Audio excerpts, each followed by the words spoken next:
وہ آج واقعی انہیں جیتے جی مارنے کا منصوبہ رکھتی تھی۔ مجھے یہ سب اس لیے معلوم ہے کیونکہ تمہارا باپ مجھ سے ایک بہت بڑا کام نکلوانا چاہتا تھا۔ مجھے اس ملک سے نفرت تھی جو میرے ماں باپ کی حفاظت تو دور ان کے قتل کا انصاف بھی نہ کر پائے تھے، اور یوں میں نے البرٹ بازن کا ساتھ دینے کا فیصلہ کر لیا۔ وہ خود بخود آج سچ کہہ کے ہر بوجھ سے آزاد ہونا چاہتی تھی۔ تمہاری طرح تمہارا باپ بھی بیوقوف تھا ایتھن۔ اسے لگتا تھا وہ میرا برین واش کر کے مجھے استعمال کر رہا ہے، جبکہ حقیقت تو یہ تھی کہ وہ نہیں جانتا تھا کہ مجھے معلوم ہے کہ وہ میرے باپ کا آخری دشمن تھا۔ میں ایک تیر سے دو نشانے باندھ رہی تھی اور وہ بیوقوف ایزابیلا بے دردی سے ہنستی چلی جا رہی تھی۔ مجھے اپنے ہاتھوں کی کٹھ پتلی سمجھ رہا تھا۔ اس کھیل کا بادشاہ وہ نہیں تھا رفائل ابراہم، اس کھیل کی شاطر ملکہ میں تھی، اور میں نے اپنا ہر مقصد انجام دے دیا۔ اب مجھے کسی کا خوف نہیں، موت کا بھی نہیں۔ رفائل اور ایتھن اس چٹانک بھڑکی لڑکی کے انکشافات سن کر ساکت کھڑے تھے۔ کوئی اتنا شاطر کیسے ہو سکتا تھا؟ ایتھن کو اس کا وہ معصوم چہرہ یاد آتا اور وہ دنگ رہ جاتا۔ جزیرے پر اس کی سنائی وہ کہانی اسے یاد آ رہی تھی، تبھی اس کی آنکھوں میں سناتے ہوئے وہ نمی اترنے لگی تھی۔ تمہارے باپ نے وہ زہریلا مادہ اپنی گرل فرینڈ کے ذریعے تمہارے سوٹ کیس میں رکھوایا تھا، یاد ہے وہ ہوٹل میں جو آگ لگنے کا ڈرامہ ہوا تھا؟ وہ ایتھن کو دیکھ پورے اسرار سے مسکرانے لگی۔ ایتھن کو بے ساختہ وہ منظر یاد آیا۔ وہ سارا ناٹک تمہیں کمرے سے نکال کر بنا شک کے دائرے میں آئے وہ زہریلا مادہ نکالنے کے لیے تھا، اور تمہیں وہاں سے نکال کر وہ مادہ میتھ نے چرا لیا تھا۔ اس کے انکشاف پر ایتھن کی آنکھیں بند ہوتی گئیں۔ میتھ کو تمہاری ماں کے متعلق کچھ نہیں پتا تھا، اسے البرٹ نے یہ بہانہ دلا کر تم سے دوستی پر اکسایا تھا۔ ایتھن کو اپنا آپ کس قدر بیوقوف لگ رہا تھا فقط یہ وہی جانتا تھا۔ میں نے جان بوجھ کر اس کیمیکل کے صندوق پر تمہاری انگلیوں کی چھاپ لگوائی جب تم سے وہ چور ٹکرایا تھا۔ ایتھن کو سڑک کنارے اسے ٹکراتا وہ چور یاد آیا، اور پھر وہ کیمیکل استعمال میں لا کے میں نے صندوق سمیت وہ شیشی تمہارے سامان میں رکھ دی، کیونکہ مجھے صرف برازیل سے نہیں البرٹ بازن سے بھی بدلہ لینا تھا۔ اس کا لہجہ جارحانہ ہونے لگا۔ سب ٹھیک سے ہو رہا تھا، لیکن اس روز یہ رفائل جزیرے پر تمہیں میرے وار سے اور سانپ سے بچا گیا، اور پھر اس کے گھر پر مجھے معلوم ہوا کہ اس کی ماں ہی تمہاری ماں ہے جسے ڈھونڈنے تم برازیل آئے تھے، اور تم نے بظاہر سب سے جھوٹ کہا تھا، اور تب میں نے اگلا منصوبہ تیار کرنا شروع کر دیا تھا۔ اس کے اس قدر صحیح وقت پر کھیلے گئے ہر داؤ پہ وہاں موجود وہ دونوں لڑکی بے بسی سے دنگ کھڑے تھے۔ انکشافات ہی ایسا تھا کہ فی الحال سننے کے علاوہ کوئی دوسرا راستہ نہ تھا۔ میری تمہاری ماں سے کوئی دشمنی نہ تھی رفائل ابراہم، مگر جس وقت مجھے حقیقت کا علم ہوا میرا خون ہر پل کھولنے لگا، اور میں نے اس آخری کڑی کو موت کی بھینٹ چڑھا کر ہی دم لیا۔ وہ کہتے کہتے اب ہانپ رہی تھی سو خاموش ہو گئی۔ اس آخری انکشاف پر وہاں موجود دونوں لڑکوں کی آنکھوں میں نیر سا جمع ہونے لگا، مگر وہ ہر نیر حلق میں اتار گئے۔ برے حالات ہر ایک کی زندگی میں آتے ہیں ایزابیلا، ان حالات سے گزرنے والے کا اگلا امتحان ہوتا ہے فیصلہ کرنا، صحیح اور غلط کا فیصلہ۔ تم نے غلط راہ پر چلنے کا فیصلہ لے کر بہت معصوم جانوں کا نقصان کیا۔ تم نے سینکڑوں کی تعداد میں جانیں لی، اور تمہارے چہرے پر کوئی ملال نہیں دکھتا۔ البرٹ بازن کو یہاں تک لانا میرا کام تھا، باقی سزا حکومت اسے دے ہی دے گی، مگر آج یہاں ایک انصاف میں کروں گا۔ میں جانتا ہوں کہ تم اپنے کسی بھی عمل پر شرمندہ نہیں، اور تمہیں موقع ملا تو تم پھر سے یہ سب دہراؤ گی، اس لیے رفائل نے رک کر ایتھن کی جانب دیکھا۔ ہم تمہیں یہ موقع دیں گے ہی نہیں، ایک ساتھ ہی جملہ دونوں نے ادا کرتے اس کی جانب دیکھا۔ تم نے اپنے ماں باپ کی وفاداری پر بہت گہرا داغ لگا دیا ہے ایزابیلا ڈیرک، تم نے معصوم لوگوں کی رگوں میں زہر پھیلا کر بہت نقصان کیا ہے بیلا ڈیرک، تمہیں جینے کا کوئی حق نہیں۔ اور آخری جملہ سرد مہری سے ادا کرتے رفائل نے اپنی جیکٹ تلے پوشیدہ ہولسٹر سے پستول نکال کر اس کے دل کا نشانہ باندھا۔ اس دل نے اپنے اندر کا زہر پھیلا کر بہت ہی تباہی مچائی ہے نا؟ اور سائلنسر لگی گن سے دھواں چھوڑتی گولی نکل کر اس کے دل میں پیوست ہو گئی۔ ایک جھٹکا سا لگا اور وہ ساکت ہو گئی۔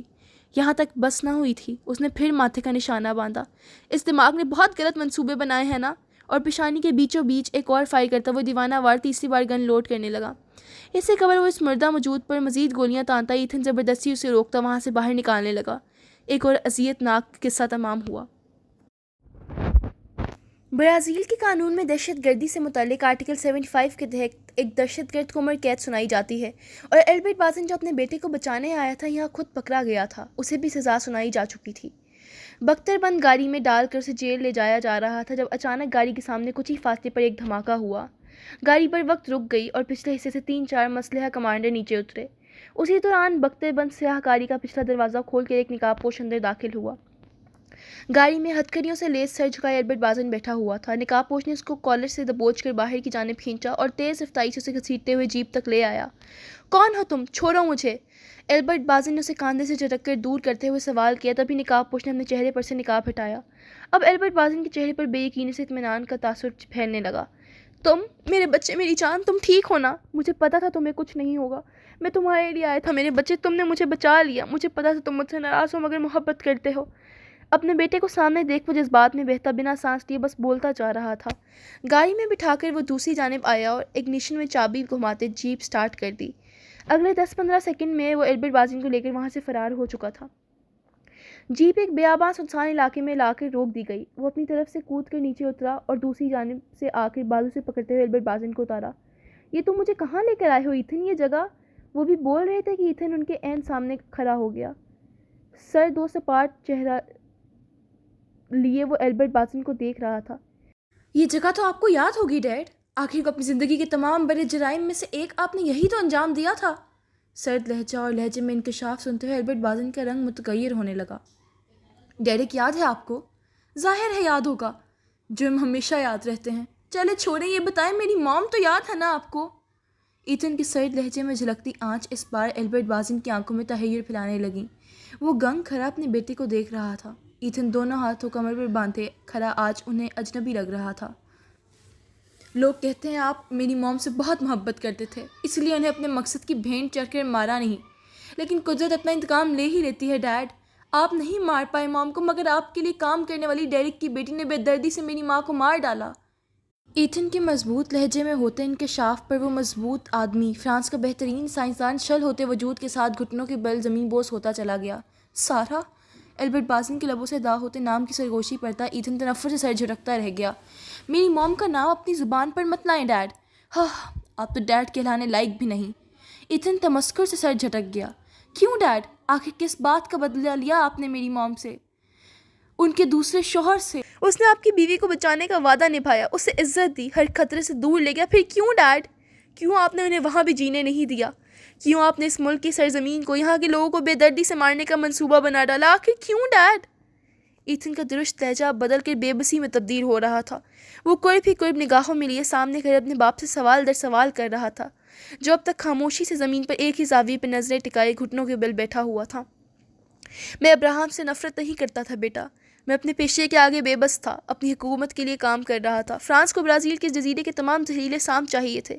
یہ جزیرہ کسی خزانے سے کم نہیں ہے ایتھن، اور فرانس کو اس پر قابض ہونا تھا۔ میں نے کچھ بھی اپنے مفاد کی خاطر، البرٹ بازن کا وضاحت دیتا لہجہ کسی حد تک سچائی کی عکاسی کر رہا تھا، مگر ایتھن کو ان کا صفائی دیتا لہجہ ہرگز برداشت نہ ہوا۔ وہی سائلنسر والی پستول کی ناک کا رخ اس نے سامنے موجود شخص پر باندھا۔ برے حالات سب کی زندگی میں آتے ہیں، لیکن ان سے گزرنے والے کا اگلا امتحان ہوتا ہے ایک چناؤ، غلط اور صحیح کا چناؤ۔ آپ نے ڈیڈ، آپ نے دولت، شہرت، نام اور زندگی کے لیے ہر غلط راستہ چنا۔ آپ کو کوئی حق نہیں ہے کہ آپ صفائی میں کچھ کہہ سکیں۔ میں جانتا ہوں اگر آپ کو سزا سنائی بھی گئی ہے تب بھی آپ کو فرانسی حکومت بچا لے گی اور آپ پھر ان کے لیے منصوبہ بندی کے لیے تیار ہو جائیں گے، مگر ایتھن کی آواز میں لرزش محسوس ہو رہی تھی۔ آخر کو سامنے گھٹنوں کے بل گرا ہوا شخص اس کا باپ تھا، مگر اس بار آپ کو میں بچنے نہیں دے سکتا۔ دنیا بہت بے رحم ہے ڈیڈ، انصاف کے دروازے کھولنے میں یہاں کے انسان بہت دیر کر دیتے ہیں، اور میں ایک اور تباہی کو پنپنے نہیں دوں گا۔ میں ایتھن البرٹ بازن آج البرٹ بازن کے اندر کا شیطان مار کر ہر سزا قبول کروں گا۔ میں اپنی موم کی موت اور معصوم جانوں کا خون رائیگاں نہیں جانے دوں گا۔